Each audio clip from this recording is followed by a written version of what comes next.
with half a point behind the leader Ian Nepomniachtchi and Gugesh, Hikaru Nakamura needed to stay in the race.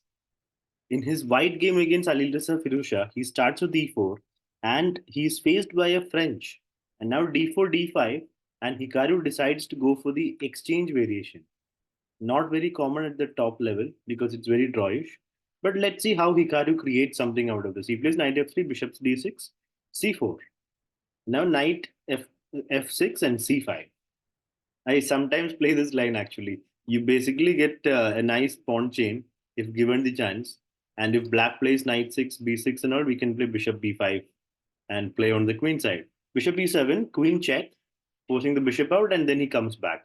I mean, basically saying the bishop would have come to f5, but I've made it come to d7, and the knight can't come to d7 now. So now castles and bishop e3, knight c6, knight c3, pawn b6, and now bishop to e2.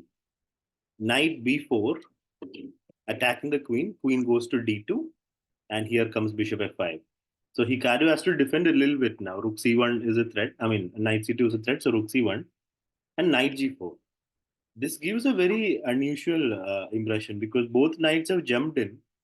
But what are they really doing? This knight, it's clearly attacking the bishop. He wants to get rid of the bishop. But even that, I mean, will only give white a nice f file and the pawn chain. But this knight, it has done its job of attacking c2. Now it doesn't know what it's doing. If it simply goes back, the bishop will come in with tempo. So this is now already a slightly difficult position for Firouzja. Hikaru plays bishop f4, sacrificing a pawn because black can now take, and take. Right? Till now, there was a bishop defending that. But now Firouzja goes for it. He goes for takes, and takes. Now Hikaru just castles. This is a very practical, good choice by Hikaru because you see, if the knight moves, there's a bishop hanging here. All these pieces are loose. And this structure is very soft right now because white's pieces are active. Black has got this temporary activity, but that is just temporary. For example, if white plays a3, then where will the knight go? It can't go to a6. It will have to go to c6. But then any knight discovery will be problematic. There will be a full kebab on the C file, which you will be capturing. So Firouzja spent a lot of time here. I mean, it's very difficult to find the right choice. There are some options. D4, D3 is one option to get counterplay. He found another one. He played rook e8. So this is actually the best move. But the idea here is to sacrifice an exchange. So, for example, if white plays a3, then white can start with rook takes bishop, or black can start with knight takes f2. And now after rook takes, then comes rook takes e2. And after queen takes or knight takes, it doesn't matter. Let's say knight takes, bishop takes f2. And after king takes, the knight comes to d3, and black basically gets back an exchange. So it will be white two pieces for black's rook and two pawns. So king g3, for example, and then takes. You can see two pawns and a rook for white's knight and knight. This would have been an interesting game. This was one of the defenses. This was the point of playing this rook e8. If you go back, so a3 did happen, and here Firouzja did not find knight f2. You can see he spent like 23 minutes to play a3, to play rook e8. Hikaru spent 15 minutes for a3, and here in 4 minutes Firouzja played d4. This was still there. This was his best chance, but it's so difficult to find the exact continuations. And it's a long line of calculation. He goes for d4, knight b5, d3. The black is up a pawn, but black has to give back. Now, the problem for black is rook takes bishop hits the bishop and the knight. So, how will he survive? He goes rook takes bishop, pawn takes bishop, and rook e1, just moving the rook out of the way. Because your rook is hanging, so you can't take here or here. So rook out of the way. And now if queen takes queen, there was bishop takes d2. More pieces are hanging. So black can't do that, right? So he goes, what does he go? He goes knight d3. There was only one chance here to, there was, knight d3 is not, Knight d3, queen d2 will still be better for white.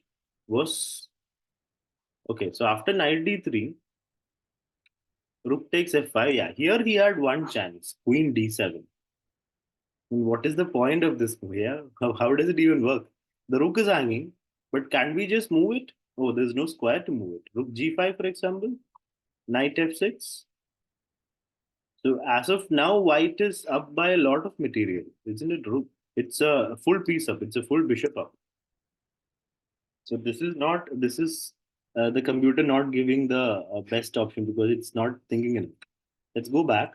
So he goes for knight takes rook, and after knight takes, queen takes, bishop takes. We have a situation where it's two pieces for a rook. Same situation, two pieces for a rook and two pawns. Sorry, one pawn. So material wise, it's completely equal, but the two pieces are much better, as we all know. So rook d8.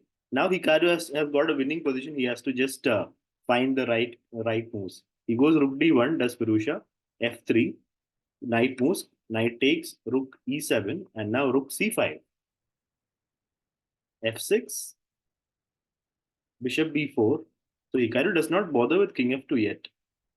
Is there something wrong with king f2? I mean, instead of bishop move, for example, is king f2 possible? I mean, it's a very natural thing to play. I mean, the problem would be knight d1 coming later. So he waits before playing his king to f2. He goes bishop b4, king f7, h4, h5, and now king f2. Rook moves to b1, preparing knight d1, but just knight d5. Knight d1 check, the king moves to g3. Rook e5, knight d3. Rook moves back, and bishop e1. So the knight got replaced by a bishop as a blockader, and the knight is defending b2 now. Takes rook b5, rook d1. So here Firouzja plays well to fight back. Takes, check, king moves, and knight f4. Rook takes a3. So material wise, Firouzja has 1 pawn extra, 1 point extra, but king f2 and the e pawn will fall. The problematic e pawn. Yeah, rook a7, rook moves, and g3 is defending it. So taking it directly would be a bad choice because of rook a2, but he waits. G5, and here just takes, and he takes on h5. And after rook e5, he goes g4. King e8, and now knight check and knight f5. So Hikaru has got everything under control. So the bishop is doing a very good job. The bishop and the king. There is no way to touch this setup. And the knight is now sitting on a very nice square. Rook a2, check, king moves, check, and then knight c4, going after the a pawn. Rook moves, and now he takes on a5. Takes, king moves, and king e3. So overall, a very nice game by Hikaru. Alireza had a very narrow path to navigate to get out of the opening problems he had. And Hikaru posed some nice problems in the exchange French, which means after uh, 12 rounds, Hikaru is now in the joint lead, along with Gugesh and Nepomniachtchi. With 2 rounds to go, next round he is going to play against Nepomniachtchi with the with the white pieces. So it's going to be an interesting game. Let's see how the tournament goes. 2 more rounds.